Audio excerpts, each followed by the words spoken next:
नमस्कार। आपका अखबार के इस अंक में आपका स्वागत है। मैं हूं प्रदीप सिंह।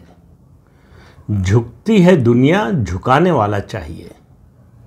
ये कहावत, ये बात, ये उक्ति जो है आज के समय में जितनी पश्चिम बंगाल की मुख्यमंत्री ममता बनर्जी पर सटीक बैठती है, खरी उतरती है, और किसी पर शायद नहीं। आप याद कीजिए, एक वो दिन था जब ममता बनर्जी अपने पुलिस कमिश्नर को, यानी कोलकाता के तत्कालीन पुलिस कमिश्नर को सीबीआई की जांच से बचाने के लिए सड़क पर उतर गई थी और धरने पर बैठ गई थी। पुलिस कमिश्नर और मुख्यमंत्री एक साथ धरने पर बैठे हों, ऐसा दृश्य आप में से किसी ने देखा? लेकिन पूरे देश ने देखा। उससे पहले या उसके बाद कभी देखा आपने? और न कभी मुझे लगता है देखने को मिलेगा।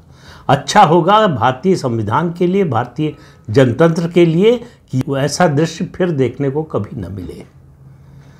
उस पुलिस कमिश्नर को बचाने के लिए, और किस बात से बचाने के लिए?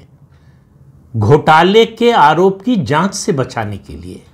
चिट फंड के मामले में आरोप था उस पुलिस कमिश्नर पर, उससे बचाने के लिए ममता बनर्जी धरने पर बैठ गई।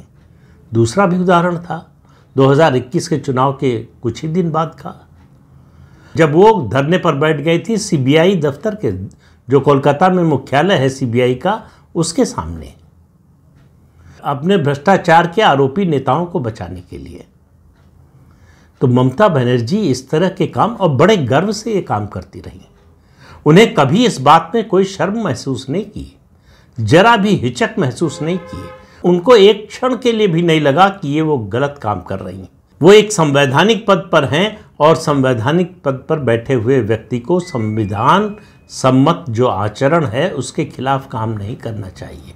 ये बात ममता बनर्जी के मन में कभी नहीं आई। क्यों? क्योंकि वो निर्भीक थी। वो डर कर उन्होंने राजनीति नहीं की।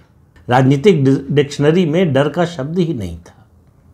और वो पश्चिम बंगाल में ज्योति बसु की ताकतवर सरकार से टकरा गई। उनका टकराना वैसे ही था जैसे कोई व्यक्ति दीवार से जाकर अपना सर मार दे, और उनका सर फूट गया था। सचमुच, लिटरली पुलिस की लाठी से उनका सर फूट गया था। जान जाते जाते बची थी। एक और दृश्य आपने देखा होगा, जिस दृश्य के कारण ममता बनर्जी की पहचान पूरे देश में बनी। मामला है 1974-75 का। जेपी मूवमेंट चल रहा था, जयप्रकाश नारायण का आंदोलन चल रहा था। जेपी कोलकाता गए हुए थे, उस समय कलकत्ता नाम था। और जेपी की एम्बेसडर कार के बोनट पर चढ़कर ममता बनर्जी डांस करने लगी, कूद कूद कर। उनकी वो फोटो देश भर के अखबारों में छपी। ये थी ममता बनर्जी। एक समय कहा जाता था अग्नि कन्या है। राजनीति में उन्होंने समझौते किए, इसमें कोई शक नहीं है, लेकिन वो डर कर किसी से दबाव में आकर कोई समझौता नहीं किया। उन्होंने जो समझौता किया अपनी इच्छा से किया। अपनी पार्टी छोड़ दी, नई पार्टी बनाई, लगातार मात खाती रही। 1998 में उन्होंने पार्टी बनाई थी, तृणमूल कांग्रेस पार्टी से निकलकर। क्यों? क्योंकि उनको लग रहा था कि दिल्ली में जो नेता हैं कांग्रेस पार्टी के, यानी उनका कांग्रेस आलाकमान जो है, वो सीपीएम के प्रति और वाम दलों के प्रति जो है आमतौर पर नरम है। उनसे दरअसल वो लड़ना ही नहीं चाहता, क्योंकि वाम दलों की केंद्र में समय समय पर कांग्रेस को ज़रूरत पड़ती रहती है। उन्होंने समझ लिया कि कांग्रेस में रहकर वो सीपीएम से या वाम दलों से, लेफ्ट फ्रंट से लड़ नहीं सकती। उनको अगर लड़ना है तो कांग्रेस से बाहर निकलना पड़ेगा। तो कांग्रेस से बाहर निकल गई। अब आप देखिए, ममता बनर्जी का जो जनाधार है, उनकी जो जनता में अपील है, जो जनता की नब्ज पर पकड़ है, उसकी तुलना कर रहा हूं मैं एक दूसरे नेता से, जिनको भारतीय राजनीति का, खासतौर से महाराष्ट्र की राजनीति का, तो निश्चित रूप से चाणक्य कहा जाता है। कहा जाता है कि शरद पवार से ज़्यादा चतुर नेता, ज़्यादा बड़े जनाधार वाला नेता और राजनीतिक सूझबूझ वाला और राजनीतिक चाल चलने वाला कोई नेता नहीं है। वही शरद पवार। वो भी निकले कांग्रेस पार्टी से 1999 में, हालांकि वो पहले भी निकल चुके हैं। ये कोई पहली बार नहीं था। निकलकर उन्होंने अपनी पार्टी बनाई। किस मुद्दे पर निकले थे? सोनिया गांधी के विदेशी मूल के मुद्दे पर। जब सीताराम केसरी को धक्का देकर हटा दिया गया अध्यक्ष पद से, लिटरली धक्का देकर हटा दिया गया और सोनिया गांधी को अध्यक्ष बना दिया गया, इसके विरोध में कि विदेशी मूल की कोई महिला कांग्रेस पार्टी, जो राष्ट्रीय पार्टी है, जो आज़ादी के आंदोलन की अगुआ रही है, उसकी अध्यक्ष कैसे बन सकती है। और शरद पवार का आप देखिए कि वो सिद्धांतों पर कितने टिके रहते हैं, कितना कमिटमेंट है सिद्धांतों के प्रति। जिस मुद्दे पर कांग्रेस से नाता तोड़ा, कांग्रेस से निकले, अलग पार्टी बनाई अपनी, Rashtravadi Congress Party, Nationalist Congress Party, NCP. ये किस्सा हुआ 1999 में, मार्च या अप्रैल में हुआ, और अक्टूबर नवंबर 1999 आते आते जब महाराष्ट्र विधानसभा के चुनाव के नतीजे आ गए तो सत्ता के लिए आत्मसमर्पण कर दिया उन्हीं सोनिया गांधी के सामने शरद पवार ने, और कांग्रेस से मिलकर महाराष्ट्र में सरकार बनाई। 15 साल तक सत्ता में रहे। ये आज तक, मतलब उनकी पार्टी ममता बनर्जी की पार्टी से सिर्फ 1 साल जूनियर है। और शरद पवार जिस समय निकले थे उस समय वो, उससे पहले बल्कि वो देश के प्रधानमंत्री पद के दावेदार रह चुके थे, देश के रक्षा मंत्री रह चुके थे, और महाराष्ट्र के कई बार मुख्यमंत्री रह चुके थे। ममता बनर्जी निकली जब 99 में, तब वो केंद्र में राज्य मंत्री से ज़्यादा का दर्जा उनको कभी नहीं मिला था। प्रदेश में मंत्री बनने या मुख्यमंत्री बनने का तो सवाल ही नहीं था। तो ममता बनर्जी के लिए चुनौतियां ही चुनौतियां थी और शरद पवार के लिए अवसर ही अवसर थे। केवल समझौता करने की देर थी। ये अवसर ममता बनर्जी को भी मिल सकते थे अगर वो समझौता करने को तैयार हो जाती, लेकिन उन्होंने नहीं किया। उन्होंने संघर्ष का रास्ता चुना और शरद पवार ने सुविधा का रास्ता चुना, सत्ता का रास्ता चुना। आज आप देखिए शरद पवार की क्या राजनीतिक हैसियत है और ममता बनर्जी की। 13 साल से पश्चिम बंगाल की मुख्यमंत्री हैं, लेकिन यही उनकी जो खूबी है आज उनकी सबसे बड़ी खामी बन गई है। जो मैंने शुरू में कहा कि उनकी राजनीतिक डिक्शनरी में डर का शब्द नहीं है, उनकी राजनीतिक डिक्शनरी में जो शब्द आए हैं, नए आए हैं, वो उसमें डर की भरमार है। तो जो ममता बनर्जी अपने पुलिस कमिश्नर को भ्रष्टाचार के आरोप की जांच से बचाने के लिए उसके साथ सड़क पर धरने पर बैठ सकती हैं, उन्हीं ममता बनर्जी को कोलकाता और पश्चिम बंगाल के जूनियर डॉक्टर्स ने झुका दिया। वो 2 घंटे तक घर पर बैठकर इंतज़ार करती रहीं जूनियर डॉक्टर्स के डेलीगेशन का, नहीं आए वो। फिर बाद में मिलने गए, 40-42 लोगों का डेलीगेशन मिला। उन्होंने 5 शर्तें रखी। ममता बनर्जी को तुरंत उनमें से 3 शर्तें माननी पड़ी। स्वास्थ्य विभाग के 2 वरिष्ठ अधिकारियों को हटाना पड़ा और कोलकाता के पुलिस कमिश्नर को हटाना पड़ा। उस कोलकाता की पुलिस के खिलाफ कल सुप्रीम कोर्ट ने भी बड़ी सख्त टिप्पणियां की हैं। सीबीआई ने जब अपनी स्टेटस रिपोर्ट जो है वो जूनियर डॉक्टर के बलात्कार और हिंसा के मामले में रखी, तो उस पर सुप्रीम कोर्ट ने बड़ा आश्चर्य जाहिर किया और कहा कि ये सब जो है कोलकाता पुलिस की लापरवाही और अक्षमता के कारण ये स्थिति बनी। उसने केस दर्ज करने में, केस को ठीक से इन्वेस्टिगेट करने में कोताही बरती, लापरवाही बरती, देरी की। तो ममता बनर्जी को क्यों झुकना पड़ा? ये जनतंत्र में जो लोग भी पॉलिटिक्स में हैं, जो भी डेमोक्रेटिक पॉलिटिक्स करना चाहते हैं, उन सब के लिए सबक है कि सत्ता का अहंकार छोड़ दीजिए, सबसे बड़ी जनता होती है।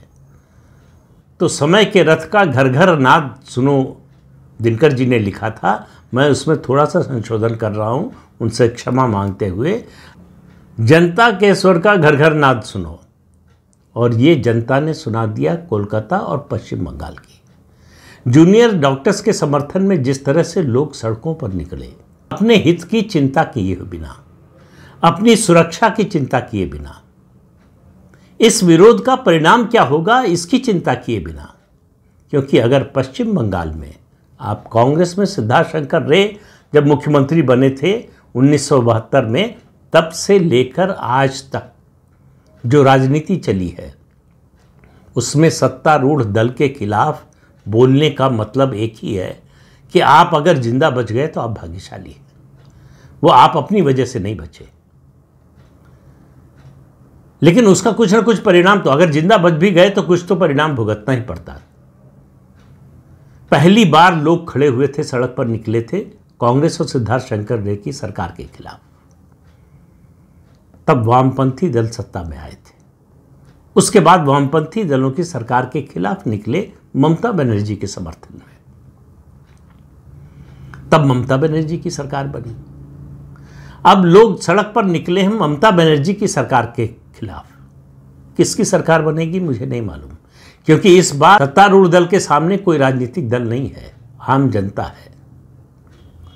उस समय राजनीतिक दल के साथ थी जनता, आज जनता के साथ आने की कोशिश कर रहे हैं राजनीतिक दल। इस बुनियादी फर्क को समझिए जो पिछली परिस्थितियों में और आज की परिस्थिति में। तो जूनियर डॉक्टर्स ने पहले सुप्रीम कोर्ट की बात मानने से मना कर दिया, काम पर नहीं लौटे तमाम चेतावनी के बावजूद। ममता बनर्जी की स्पष्ट चेतावनी कि अभी तक मैंने आपके खिलाफ एफआईआर दर्ज नहीं कराई है, अगर एफआईआर दर्ज करा दिया तो आपकी ज़िंदगी बर्बाद हो जाएगी, आपको पासपोर्ट नहीं मिलेगा, आपको सरकारी नौकरी नहीं मिलेगी, विदेश जाने का मौका नहीं मिलेगा, विदेश जाकर पढ़ाई करने का मौका नहीं मिलेगा। इन सब खतरों से आगाह किया उन्होंने, फिर भी जूनियर डॉक्टर्स ने कोई परवाह नहीं की, क्योंकि वो अपने व्यक्तिगत हित के लिए नहीं लड़ रहे थे, एक सामूहिक हित के लिए लड़ रहे थे और लड़ रहे हैं। तो ममता बनर्जी को उनकी उस ताकत के सामने झुकना पड़ा, क्योंकि उनकी उस ताकत में जुड़ गई जनता की ताकत। तो जो भी डेमोक्रेसी में जनता को, आम जनता को, मतदाता को अंडर एस्टिमेट करता है, उसको उसकी कीमत चुकानी पड़ती है, जैसे आज ममता बनर्जी चुका रही हैं। ममता बनर्जी कभी झुक सकती हैं, और वो भी आंदोलनकारियों के खिलाफ। वो केंद्र की शक्तिशाली नरेंद्र मोदी और अमित शाह की सरकार के सामने नहीं झुकी। उन्होंने देश की सबसे बड़ी पार्टी और केंद्र में सत्तारूढ़ दल के राष्ट्रीय अध्यक्ष जगत प्रकाश नड्डा के काफिले पर हमला करवाया। सीधे करवाया नहीं कह सकते कि व्यक्तिगत रूप से करवाया, लेकिन उनकी पार्टी के लोगों ने करवाया और उसकी जांच नहीं होने दी, उसके खिलाफ कोई कार्रवाई नहीं की ममता बनर्जी ने, और भारतीय जनता पार्टी कुछ कर नहीं पाई उनका।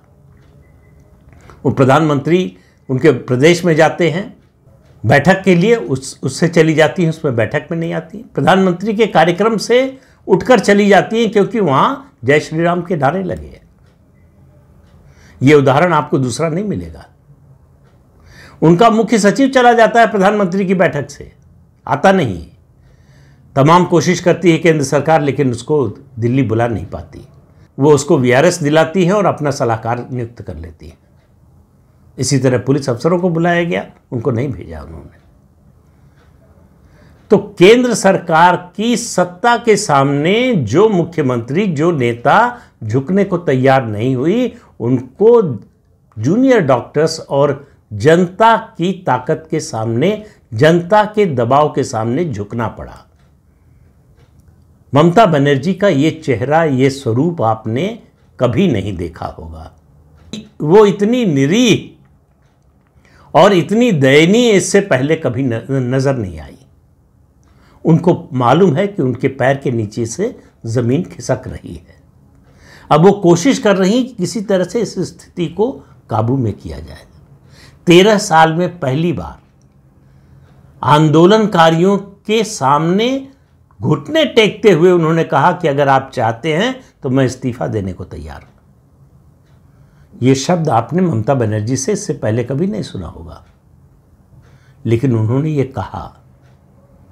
बल्कि मैं कह रहा हूं उनको ये कहना पड़ा। उसके बाद भी जूनियर डॉक्टरों पर और उनका जो समर्थन करने वाले आम लोग हैं उन पर कोई असर नहीं पड़ा। ममता बनर्जी मुख्यमंत्री पद से इस्तीफा देने की कोशिश करें और ये नैरेटिव न बने, देश में तो छोड़िए, पश्चिम बंगाल और यहां तक कि कोलकाता में भी न बने, ऐसी बात की कल्पना भी आज से पहले मुश्किल थी। लेकिन जब जनता सड़क पर आती है तो असंभव संभव नजर आता है। और सबसे बड़ी बात यह है कि जब आप कोई आंदोलन सच के पक्ष में खड़े होकर करते हैं तो आपकी ताकत कई गुना बढ़ जाती है, और जब आप गलत के साथ, अधर्म के साथ खड़े होते हैं तो आप कमज़ोर नज़र आते हैं। आप बहादुरी का चाहे जितना बड़ा ढोंग कर लीजिए, लेकिन अंदर से आपको भी पता होता है कि आप कमज़ोर विकेट पर खड़े हैं। आपके पैर के नीचे की जो ज़मीन है वो बहुत पोली है और कभी भी ज़मीन में धंस सकते हैं। उसी हालात से ममता बनर्जी गुजर रही है। अब ये आंदोलन आगे चलकर क्या स्वरूप लेगा, इसका राजनीतिक फलित क्या होगा, जनता का ये गुस्सा कब तक कायम रहेगा और किस रूप में परिलक्षित होगा। चुनाव पर 2026 में विधानसभा चुनाव हैं, उससे पहले स्थानीय निकाय और पंचायत के चुनाव हैं, उनमें जनता क्या अपना गुस्सा दिखाएगी, अपनी नाराज़गी दिखाएगी, ममता बनर्जी से मोह भंग हो गया है इसका क्या प्रमाण देगी, ये सब मालूम नहीं है। लेकिन जैसे चल रहा है वैसे ही नहीं चलने वाला है। ये ममता बनर्जी की भावभंगिमा बता रही है। मैंने पिछली वीडियो में कहा था, फिर कह रहा हूं, वो एक पराजित योद्धा की तरह नजर आ रही है। वो ये समझ गई हैं कि वो ये युद्ध हार चुकी है, लेकिन इस बात को सार्वजनिक रूप से अभी स्वीकार करने के लिए तैयार नहीं। वो भी दिन आएगा। जो परिस्थितियां बन रही हैं, जो माहौल दिख रहा है, उसमें लग रहा है कि वो भी दिन जल्दी ही आएगा। तो इस अंक में इतना ही। अगले अंक में फिर मिलेंगे किसी नए मुद्दे के साथ। तब तक के लिए अनुमति दीजिए। आपसे अनुरोध है कि ये चैनल देखिए, शेयर कीजिए, लाइक कीजिए और सब्सक्राइब ज़रूर कीजिए। नमस्कार।